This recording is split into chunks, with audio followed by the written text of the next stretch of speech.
In the era of the City Beautiful movement, architects and planners wanted two things. They wanted, first of all, a ubiquity, pretty much, of buildings in important American cities to have reference to Renaissance style and Renaissance concepts of unity, grace, if not symmetry, at least balance, etc. And their goal was to instruct the masses by allowing them to see these buildings and sometimes go in them. Do you see deconstruction as serving a parallel role of, first of all, having lots of deconstructive buildings in any given city, and then also for it to, well, it wouldn't exactly be giving out messages so much perhaps as raising questions? I think it's really hard. Let me see how I can answer that. Good question. The question of scale comes in. Can you, at a large, an urban scale, create a problematic about wholeness, symmetry, organization, etc.? Can you stand, the individual stand, the kind of what one would call almost chaos, approaching chaos without going over the edge?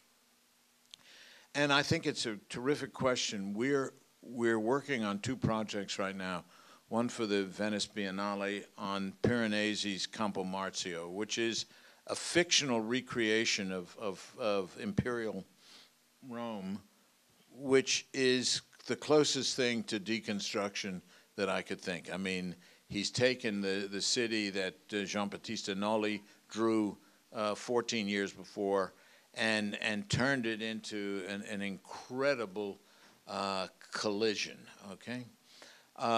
Can one stand that? So we're working on that as a project for the Biennale this summer.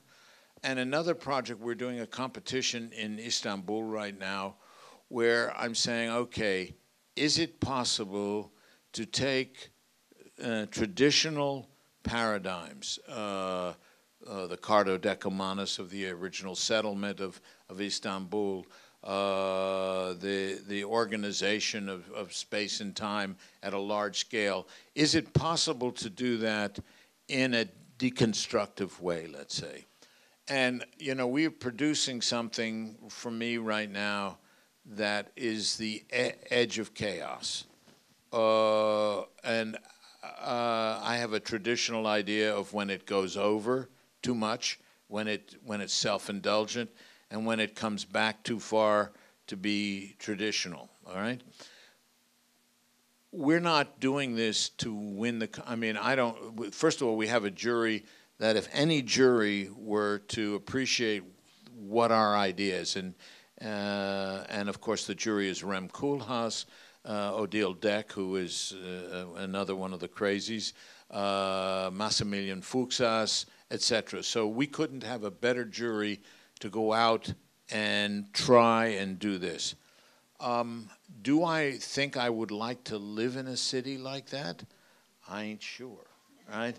I mean, I live in an 18th century mill outside of New Haven, you know, but then again, life and art are not the same thing, right?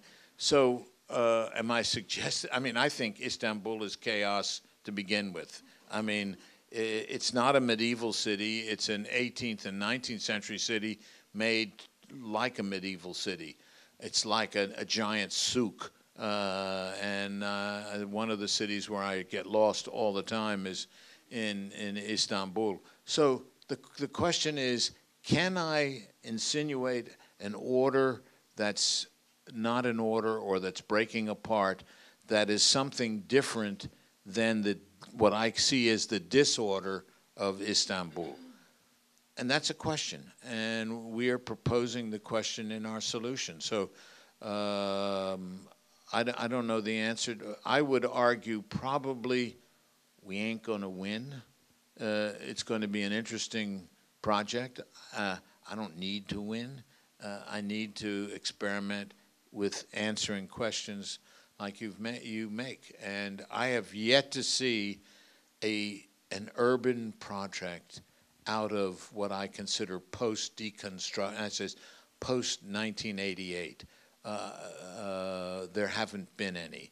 And I think we're due to find something other than city beautiful in quotations.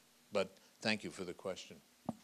Do you believe that a certain set of community, or maybe citizens of a country or of a nation, could actually make a 500-year error in whatever they produced into the society? The Middle East, to me, has been a travesty brought about in 1918 by the British breakup of the Ottoman Empire. I mean, if we really look and say, it's too bad the Turks were on the side of the Germans in the First World War, because had they maintained their relationship to the Brits, we might not have broken up tribal conditions and placed them into political regimes that were unsuited to their political structures, their natural political structures. And I would argue the problems that we find we're having in Iran, Iraq, Syria, Egypt, Libya, etc., are not merely the problem of Israel being there, but the problem that these people have been, in a sense, under a colonial rule and a colonial idea of space and time. That is, I'm not convinced, if you were reading any of the studies, ethnographic studies, of the organization of these peoples, that the cities and what they consider their modern being has anything to do with their socio-political structure. So I would answer, it's been taking a long time for the Indians to overcome the Raj rule of the Brits and the organization of town planning and things that Edwin Lutyens and other people did during the time of Raj in India. So there are many examples of imposed urban fabric onto cultures which might yield other kinds of experience. For example, when I was in India, I was very taken by the town of Fatehpur Sikri. Fatehpur Sikri is an amazing example of building and an urban organization that has nothing to do with a Western culture. So I have the feeling that there are examples all over the world where, had we been able to see and open our minds to these other cultures, we might have been more successful politically. To come to the United States and say, we are not, first of all, in my experience, a country of cities. We don't metaphorically, we don't have cities. When I go to Europe, I walk in cities. How many cities? I mean, New York is a walking city. I don't know how many cities are walking cities. But, for example, if I were to compare Glasgow as a walking city, a grid on a hill, to San Francisco, which is a grid on a hill, I can spend hours walking in Glasgow because it's an amazing sequence of architectures, etc., which I find totally lacking in an architecture-deaf community like San Francisco. So, and I've spent a lot of time in my life in San Francisco, and there's just no architecture there. So if we're not a country of cities, we're a country of the countryside, which is startling and amazing and wonderful. So I don't think the great cities of the world are in this country, and I also don't. I mean, Washington is for me a desert, even though well planned, etc. Has no nothing to me, of any interest. I mean, but when I go to Europe, I spend all of my time walking in cities.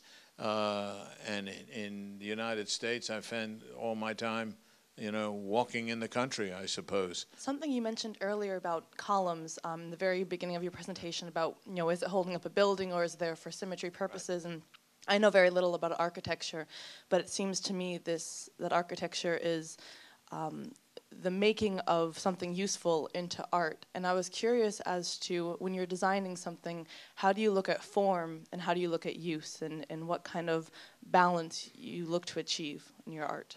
I think the thing depends on two definitions. One, what is useful, and what is art. Is making a 50-story office building useful or not? And how do you make it into art? How the hell do you do that?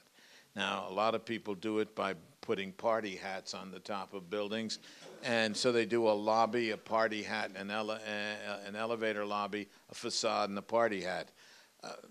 That's not architecture. I'm not sure you can make architecture out of tall buildings, number one.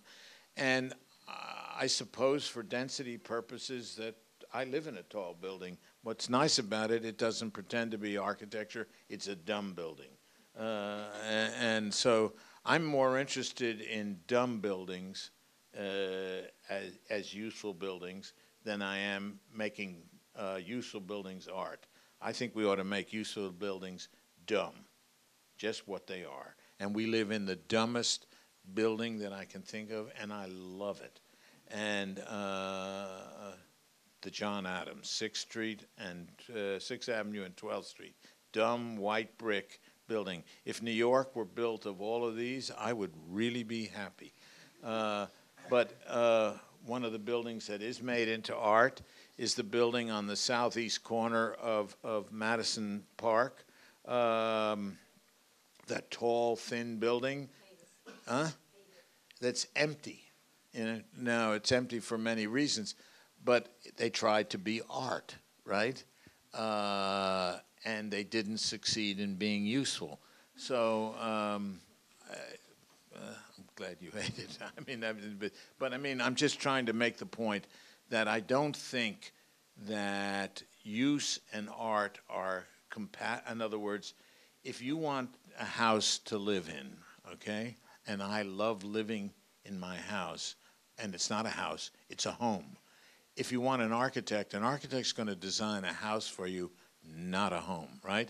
He's going to destroy home in trying to make a home into art, okay?